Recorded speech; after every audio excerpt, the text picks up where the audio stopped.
What's up, guys? Welcome back to today's episode of The Sports Sermon. We are brought to you by Scooch, the most functional phone case on the market. Check out ScoochCase.com to get yours today and use the code SPORTS18, sports with a Z, of course, to get a 10% discount on your order.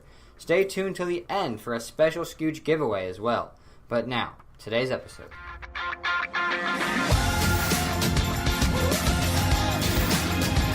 And welcome inside the Sports Sermon. I am Dylan Staggy, here today with Jason Gandhi and Dan Majors. And as you can tell by the title, we are back for another NFL team preview. Today we are talking about the Green Bay Packers. A season ago, the Packers finished at 7-9 after Aaron Rodgers' broken collarbone early in the season. They just kind of fizzled out for the rest of it. That's going to be my first question to you guys. Are you concerned about Aaron Rodgers' health and age this season after the injury last year? So there have been no signs of him losing anything. If anything, I do wonder if he'll be tentative to scramble due to now breaking both collarbones. That's my only concern, but it's not a legitimate concern. Yeah, I'm not concerned about him yet. I still think he's in the latter end of his prime, and until I see anything different, then he'll be like that. Yeah, I mean, other great quarterbacks, Tom Brady, Peyton Manning, Drew Brees, have all proven that they can overcome injuries and play well for much longer than just 34 years old, where Rodgers is at right now. So I think Aaron Rodgers still has plenty more good years in him. But my second question, one of Aaron Rodgers' best friends and biggest weapons is gone in Jordy Nelson, and the Packers have a few young running backs and wide receivers ready to step up to fill his production. Do you think that those guys can get it done? So Davante Adams played really well last year and is the definite number one now for Aaron Rodgers. Jimmy Graham is going to basically be the number two, with Cobb being in the slot. But if all stay healthy, they'll be really good. But if one goes down, then you have to trust Geronimo Allison, Trevor Davis, or D'Angelo Yancey to fill in, and I'm not trusting them. Running back-wise, Aaron Jones looked good when he was healthy, but that was a small sample size. Jamal Williams took a while to get going, but then he was fine, and he needs to show consistency. But then Ty Montgomery has had trouble staying healthy his entire career. If the season goes perfect and no injuries come, they're Super Bowl contenders, but I don't see that being realistic. Yes, these guys can definitely step up for Aaron Rodgers. Aaron Rodgers can take anyone and make them good, so I'm not worried about the receivers. He also gets Jimmy Graham for a red zone target. Jason, I know he doesn't use his tight ends that much. He does not. But Jimmy is still a very solid signing. Yeah, I mean, I'm really confident in guys like Davante Adams, Randall Cobb, and Ty Montgomery, who have been Packers for a while and have seen full seasons with Aaron Rodgers in the past. I think Jimmy Graham should be able to replace Jordy Nelson as a guy in the red zone that Aaron Rodgers goes to a lot. I'm really not sold. You can't just replace your best friend like that, though. Like, that actually is a bigger deal than I think people are making credit for. Like, Jordy Nelson was not only a great receiver, but he was his best friend of Aaron Rodgers. Like, I think that's a bigger deal than people are making known. I mean, Jimmy Graham just has so much talent and size, though. He should definitely be a really good red zone target for the Packers. But I think Jordy Nelson did more than just the red zone. Like, he was a reliable. I mean, he was like a better Jordy Nelson he was a better Julian Edelman for Tom Brady. Like, he's the reliable. He'll get you 8-9 catches a game when you need someone to throw to in a late game situation. I don't think Jimmy Graham or Davante Adams gives you that consistency. All right. I'm really not sold on the running backs, though, and Aaron Jones or Jamal Williams.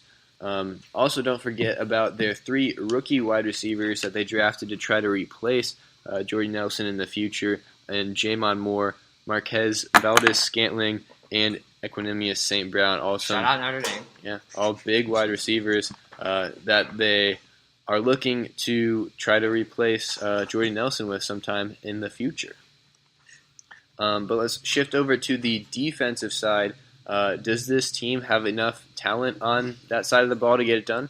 So Mike Pettin comes in as defensive coordinator and has a pressure scheme similar to Don Capers' old system.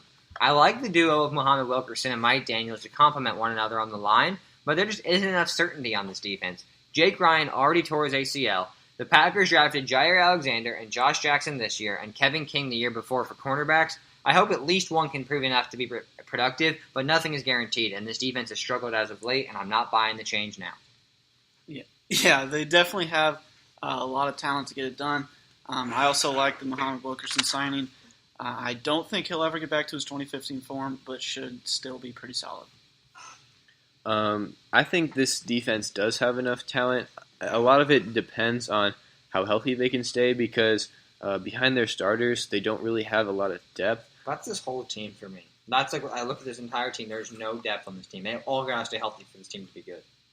Yeah, Do you trust Deshaun Kaiser, Brett Hundley? Do you trust? Do you trust any of those running backs? Do you trust Geronimo Allison to step up? Like that's really the question mark. And then defensively, Dylan, like you were saying, yeah, like they're just so top heavy. See, I don't think you overlook. Like a lot of people are overlooking Deshaun Kaiser. If you're worried if Aaron Rodgers gets hurt, the Packers season is over. It's no, the same I'm as not last talking year. about this year. Actually, Dan's right because Deshaun Kaiser won a lot of games last year. Okay, he actually looked like a really good backup and really won a lot of games. Okay, all right. So I'm not talking about this year. Okay, who cares? Okay, don't tell me he's gonna be the successor to Aaron Rodgers. I mean, he could be. He was a second-round pick for a reason. He wasn't ready for the NFL. Ryan Leaf was a second overall pick for a reason. RG3 is a second overall pick for a reason. Okay, he wasn't ready for the NFL last year. Just ask his college coach. Yeah, his college coach sucks. I hate his college coach. Why would he say that about him? And you know what we're referencing. He talked about how he was just not ready. He was terrible. Horrible job of Brian Kelly there. I mean, yeah, it was terrible. That was stupid by Brian Kelly. But still, everyone knew he wasn't ready last year. The Browns just threw him in there. So you're saying this is the Browns' fault? No. I think he's going to benefit from being with Rodgers and McCarthy. And I don't think he starts another game as the healthy starter in his career. Okay, but I think eventually, if that doesn't happen, he'll be a solid backup. He won a lot of games last year. He has experience. That really matters. Brett Hundley. RG3's gotten better with experience.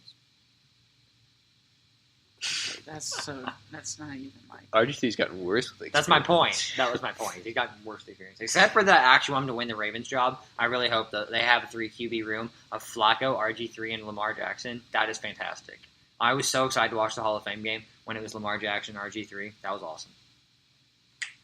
All right, anyway, back to the Packers defense. I think, like I said, that front seven really has to stay healthy, especially since Jake Ryan is already out for the season with a torn ACL. I do love the secondary, though. There is lots of youth and potential. Like Jason mentioned, the Packers drafted Kevin King a year ago, and he struggled with injuries. Also, the 2 new picks this year in Josh Jackson and Jair Alexander have a lot of potential. But let's move on. I want to hear your guys' record prediction, the place in the division, and whether the Packers make the playoffs this season. So, Green Bay's biggest issue is a 6-week stretch in which the Packers face road games 4 times. I am worried about them because, like I said, they've got to stay healthy.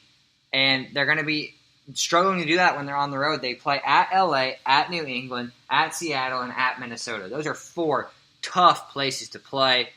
I'm going with 9-7. If they stay healthy, like I said, I think they're Super Bowl contenders, but I don't see everyone staying healthy. That's unrealistic in a 16-game NFL season.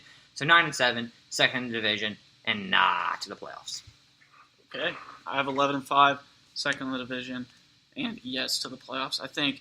You take into account, yeah, they might get injured, they might not stay healthy, but other teams might not stay healthy too. But the other teams are deeper. I'm taking any of the NFC South teams. I love the Panthers. I'm going to trust Aaron Rodgers stays healthy this year. So. It's not even Aaron Rodgers, though. What happens when Randall Cobb goes down? No, Geronimo Allison's your wide receiver, too. I think the whole team is basically just... They went 4-1 last year to start the year with Rodgers. They had Jordy Nelson. I think he's a bigger loss than people are giving him credit for. He's going to affect this Packers team. I think the whole team basically is Aaron Rodgers, so I think he'll be back and healthy this season. So I also have the Packers at 11-5, behind the Vikings for second in the division, and I think they grab a wild card spot this year. Yep. But that's all we've got for today's episode for the Green Bay Packers. If you want to check out more NFL team previews, check out our channel. We've done almost all of the league now, and by the end of this week, we will have all of them out for you guys to check out. And in the intro, Jason mentioned Scooch. If you go to scoochcase.com and use Sports18, we'll actually give you 15% off now instead of 10%. And if you want to be entered into the contest that Jason talked about for a free Scooch Wingman case, comment on this video and make sure to subscribe too, and you'll be entered into that contest. But we will see you soon with some more NFL team previews.